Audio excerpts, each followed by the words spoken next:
pernyataan sikap pertama ada 3 poin, 3 sub yang menjadi tuntutan kami. Pernyataan sikap Himasal ini pertama, desakan terhadap Komisi Penyiaran atau KPI. 1. Himasal mendukung langkah DPR RI untuk meminta KPI memanggil dan memeriksa secara resmi pihak Trans 7 terkait tayangan program Expose tanggal 13 Oktober 2025. Kemudian yang kedua, KPI diminta untuk melakukan investigasi menyeluruh terhadap proses produksi dalam penayangan Expose termasuk naskah, riset lapangan serta proses editing yang berpotensi mengandung unsur pelecehan terhadap lembaga keagamaan di dalamnya adalah pondok pesantren. 3. KPI perlu mengadakan pedoman perilaku penyiaran dan standar program siaran dengan memberikan sanksi yang tegas karena nilai-nilai tersebut melanggar etika dan norma penyiaran. Kemudian yang keempat, KPI diharapkan meninjau ulang pedoman dan regulasi penyiaran yang menyangkut tayangan tentang pesantren, ulama dan simbol-simbol keagamaan agar ada perlindungan khusus terhadap lembaga pendidikan Islam. Kelima, KPI perlu mendorong industri media untuk meningkatkan literasi keagamaan bagi kru, redaksi dan tim produksi guna menghindari bias dan distorsi salah pemahaman terhadap pemberitaan dunia pondok pesantren yang tadi telah disampaikan oleh Kiai Agus. Menghormat guru itu bukan berarti perbudakan. Itu yang perlu ditanamkan atau dimengerti oleh dunia pers. Kemudian Himasal meminta KPI untuk membuka ruang partisipasi masyarakat pesantren dalam proses konsultatif publik terkait revisi pedoman penyiaran keagamaan. Kemudian ketujuh, KPI diminta menghentikan sementara program Expose dan alhamdulillah informasi terakhir tadi kita demo sudah diberhentikan. Kemudian sampai seluruh proses evaluasi klarifikasi yang berkait dengan sistem editorial dilakukan secara terbuka dan terukur.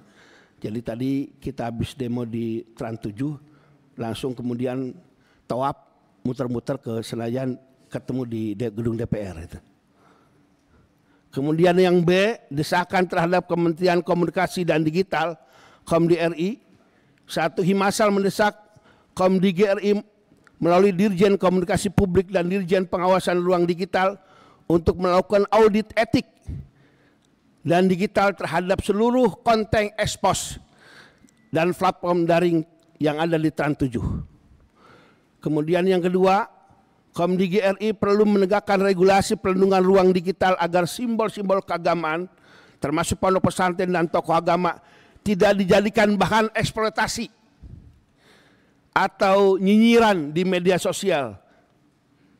Kemudian keempat, Komdi GRI diharapkan meningkatkan literasi digital nasional dengan memasukkan aspek etika beragama dan kebudayaan dalam program pendidikan di media sosial.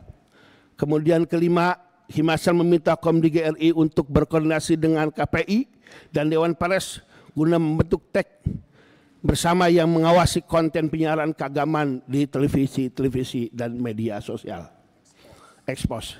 Kemudian Himasal juga mendorong Komdi GRI mendukung produksi konten positif tentang narasi pondok pesantren dan dakwah kebangsaan, keagamaan yang bersinggung dengan organisasi santri dan pondok pesantren dan lembaga-lembaga lain di lingkungan pendidikan.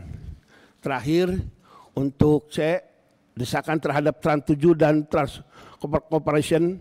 1. Himasal menuntut Trans 7 dan Trans Corporation untuk menyampaikan permintaan maaf terbuka secara resmi kepada publik khusus komunitas pondok pesantren secara umum dan Lirboyo secara khusus yang datang dari pribadi pemilik yaitu Bapak Khairul Tanjung. Dan itu dimohon untuk ditayangkan terbuka, bukan melalui rekaman dan disebarkan ke media sosial.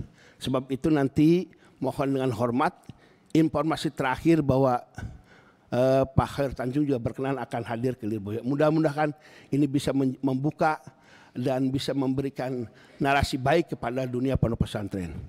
Kedua, Trans 7 wajib menarik seluruh konten ekspos yang mengandung unsur pelecehan terhadap pesantren dari seluruh kanal digital termasuk YouTube, Instagram, dan platform streaming dan lain sebagainya.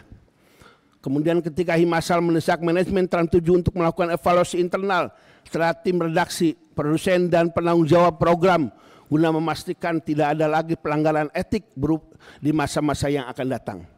Kemudian keempat, Trans 7 perlu membuat pedoman internal penyiaran keagamaan dan budaya sebagai bentuk komitmen perusahaan dalam menjaga keberagaman dan keharmonisan lembaga keagamaan. Kemudian kelima, Himasal mengusulkan agar Trans 7 menggagas program dokumenter edukatif yang menampilkan nilai-nilai pesantren sebagai pusat modernisasi beragama.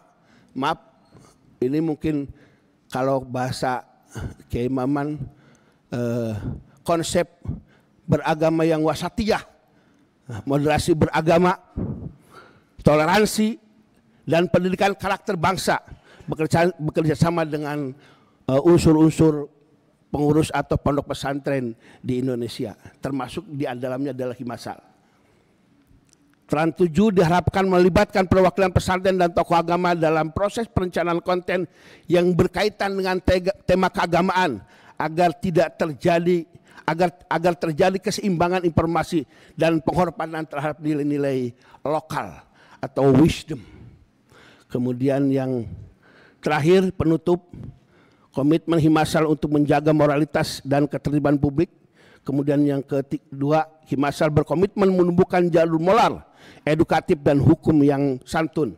Himasal tidak akan terprovokasi oleh sentimen publik, tetapi tetap fokus memperjuangkan keadilan dan kehormatan lembaga pondok pesantren.